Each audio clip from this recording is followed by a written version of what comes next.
Hey, this is Charles from Charlotte Area Historical Gaming, and today we're going to talk about Cruel Seas and just kind of a brief overview of the game, the ships that come in it, the assembly.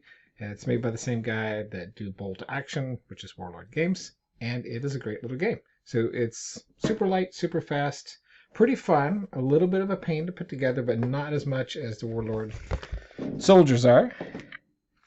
This is what some of the ships look like after they're put together, and you can paint them, and actually they're pretty easy to paint if you just even stick with the slate gray. So this is right out of the box, not even primered, and they still look very nautical. Or if you want to have a little fun, you can kind of dress them up and do some camo schemes like so. Now these are some of the bigger ships. There's a wide variety of ships, from very small, like PT boats, an Italian Maz. This is a PT boat. This is one of the bigger Italian boats. So there's all kinds of different sizes of ships you can get. And so if you look at the card for each ship, the price of the ship, or the cost of the ship, is on this side over here, and you basically decide if you want to be inexperienced, regular, or veteran, and this affects your shooting mostly. So there's a +2 or -2 depending on if you're experienced crew, and there's might be a few other factors and things like that, but that's the main thing, is that your shooting ability. And if you look at the card, you can see the locations of the guns throughout the ship, and then as those guns take damage, you put a marker over top of it and you block it off. Here's your hull points. You mark the hull points by starting at the 70 for this one and the 0 here, and you've got these little tracker markers that you just slide on top of here and slide them down as the game goes. So here we'd start at 70, we put one on 0, and that would be it. So you'll notice that there's different speeds of the units, and different size ships have different speeds that go in their wakes. All right, so you've got a small, a torpedo. I think that's what the T stands for. I haven't used one of those. An L for a large, and then there's a medium. And then depending on the size of the ship, it will use this wake marker to indicate slow speed, combat speed, or full speed. So only if you're stationary and not moving or in slow speed can you do any repairs, which is nice to know. And a large ship would use a marker like this.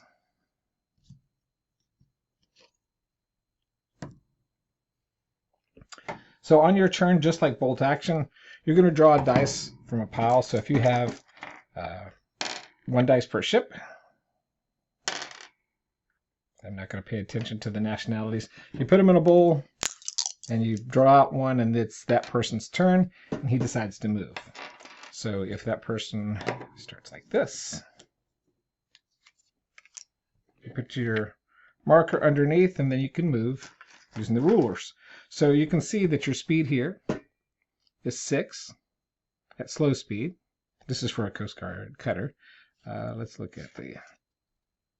See, that's a Vosper.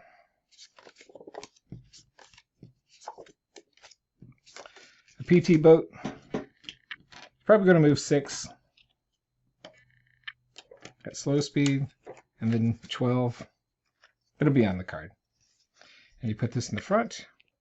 You basically just move your distance. And that's your turn for slow speed. Then you got combat, you can move up to 26. And then full, you can move 39. So you can move around the board pretty fast with this. Some of the bigger ships, like the Minesweeper here, have like 120 centimeter range. So they can shoot all the way across the board on a standard size map. And this is what the map looks like. It's paper, it's nice. It comes with it.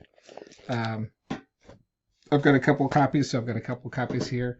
This is not the base game. This is a whole bunch of things mixed together, different sets, and things like that. So it comes with dice, comes with the units, and the units look like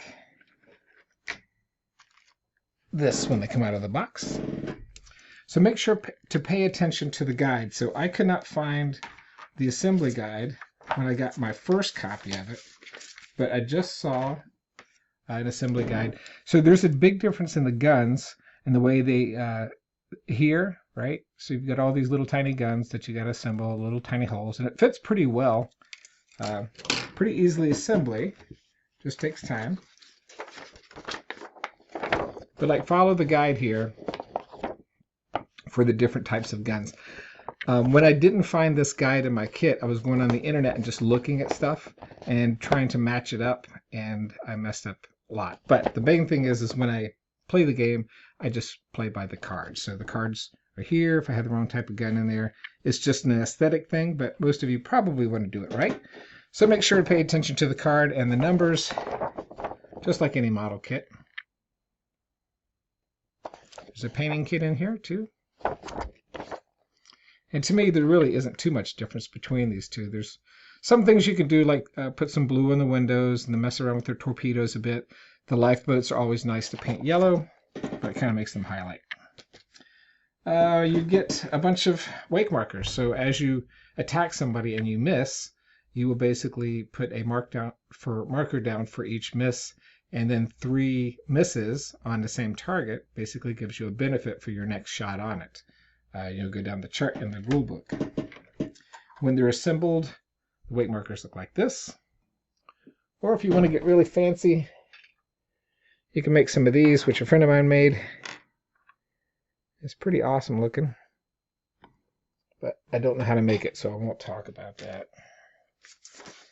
All right. The rule book. Make sure when you buy the game that you get the 2nd edition. I don't know how to tell from the outside of the book, but I know that the captain in the bottom right means that it's a 2nd edition game. And so I highly recommend getting that because it's got all the updated FAQs and things like that. The rules are very short.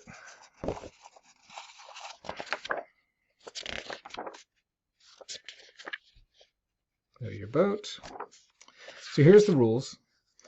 The fleet dice we talked about. You'll use a different color for each fleet that's in there and put them in a bag, draw them. Your ship cards are these cards right here. Again, the one side with the point values on there and the other side with your guns. So after you move, you're going to do a combat phase, and each one of these guns, if it's in range, will be able to fire, and you could launch torpedoes at the very end of it. The ship cards explain the different damages, things like that. You'll do skill tests sometimes to see if you can recover from something or be able to do a certain function. And then again, this is where your inexperienced, regular, and veteran comes into play. The turn, you'll pull your dice, you'll do your movement, you'll do turning. You want to make sure when you're doing your turns that your gun have a line of sight on whoever you want to shoot. And the turn order that they move in might make a big difference. So here's the firing part. You basically allocate a target to the gun. You say, I'm going to shoot here. You measure the range. Here's the range types. So you've got an MG with 0 to 30. And then torpedoes are 15 to 120. And then a 4-inch gun can shoot up to 160 inches. So that's 160 centimeters. So that's all the way across the board, which can be really dangerous for something like the Minesweeper or something like that. You'll roll for an initial hit. You'll roll a 10-sided die, and you automatically hit on a 5 or less, which is a good game for me because I always roll 1s. So you go through this and you modify it. Over half distance, -2. Point blank range, +2. Crew inexperienced, -2. Crew veteran, +2. So that's can really come into play with shooting with a big ship. The speed that you're going, the speed of the target. The size of the target matters, and if there's anything obscuring the way. A fire director is a member of your ship card. You'll see that on there. And then 3 plumes on a target gives you a +1. So when you roll that hit, the next thing you're going to do is roll damage. So if you are successful on your hit, you'll roll 1d6 for an MG, 3d6 for a 20 millimeter, 4-inch or bigger gun, 8d6, mines are 12d6, torpedoes are 16d6. So torpedoes are really hard to hit, but when they hit, it's pretty awesome. You got to kind of predict where the guy's going to go, and you only get so many torpedoes per boat. So like the PT boats, they come with 4 different torpedoes. The Maz, I believe, comes with 2. Some boats don't come at all. So then you get into your torpedo phase, and you're going to launch that torpedo at like a 30-degree variance from the side of the ship, depicted like exactly where the side of the torpedo shows. You're going to drop that right beside there and turn it anywhere within the 30-degree marking, and then launch that torpedo. At the beginning of the next turn, your torpedoes will advance ahead and hopefully hit somebody who moved right into your path. So it's kind of fun to like lay out a barrage of torpedoes. With the torpedoes, you roll to hit using the torpedo hit table, which is here. Roll to see if it's a dud, and then roll for damage. Again, 16 was pretty good. 16d6. That's it for all the rules. So it's quick to play in the sense that it's easy to play. It's very fun, a lot of positioning, and then you're just going down the card and saying, I want to shoot this gun, I want to shoot this gun, I want to shoot this gun. And some boats only have a few guns, so it might go pretty quick. Some boats, like the big gun here, big guy, he has a lot of guns, so you're going to go through each one of these and shoot at a target. I highly recommend the game. I think it's a lot of fun. It can be a little bit slow, I think, if you're looking for a lot of action, but it is designed to be like a beer and pretzels game. You know, you and your buddy are sitting around playing, and the game will probably take an hour. But you've got to go through each one of the guns, and you've got to go through that whole firing. It includes smoke for fun. You can kind of put this on top and just do whatever you want to with it. It's either fired or on fire. They've got different colors in here too, so if you want to do some fire stuff. Some of the damage markers.